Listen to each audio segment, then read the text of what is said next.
र साथीहरु मैले चाहिँ बाख्राको लागि पनि अब बाख्रा यो भित्र नजाओस् भनेर पनि यो मैले बनाइसकेँ बनाएर मैले लगाइदिएँ र यो चाहिँ अब यस्तो मेरो हाँस उठ्दो भयो कि अब मैले अस्तिदेखिकै यो गेट चाहिँ गर्छु गर्छु यो बनाउँछु किनभने बाख्रा साह्रै भित्र पस्छ भनेर चाहिँ सोचिरहेको थिएँ तर सोच चाहिँ मेरो ढिलो आयो फेरि अब अस्ति बर्खाभरि यो लाइनको जति पनि पौधाहरू थियो अब यो पौधाहरू यस्तो पौधाहरू लाइनै लाग्छ मैले र यो पौधाहरू चाहिँ एकदम मजाको परसम्म त्यति अग्लो भइसकेको थियो मजाको त्यति अग्लो भइसकेको थियो र यसलाई चाहिँ एकै लाइनको चाहिँ मजाको बनाउनु पर्यो यहाँको जस्तै अब जस्तै यिनीहरू एकै लाइनको छ र यस्तो चाहिँ मैले यहाँ बाटोमा अब हिँड्ने बाटोको छेउमा पनि त्यो परसम्म चाहिँ बनाउनु मन लागेको थियो दामी हुन्छ होला सोच्थेँ र बर्खामा त एकदम दामी पत्ताहरू त हरिभरि हाइटहरू पनि भएको थियो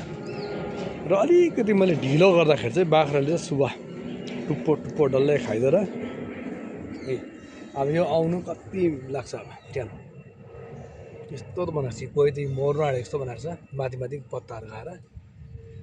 र यही कारणले चाहिँ मैले यो बनाइदिएको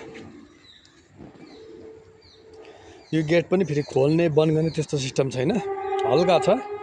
हुत्तै निकालिदेऊ मान्छे उयो गर्नु छ भने नभए नागेर पनि हिँड्नु सकिहाल्छ नागेर पनि जानु सकिहाल्छ त्यो र बाख्रा चाहिँ जानु पाउँदैन त्यति चाहिँ राम्रो भयो र साथीहरू अब पौधा जोगाउनुको लागि फुलहरू प्लान्टहरू आफूले लगाएको मजा पौधाहरू लगाएको जोगाउनुको लागि बाख्रालाई नखोस् भनेर सेफ्टी गर्नुको लागि चाहिँ अब के गर्नुपर्ने अब दिनभरि बाख्रा हेरेर पनि अब यस्तो बारहरू बनाएर पनि अझै रुङ्नु पनि पर्छ फेरि त्यस्तो छ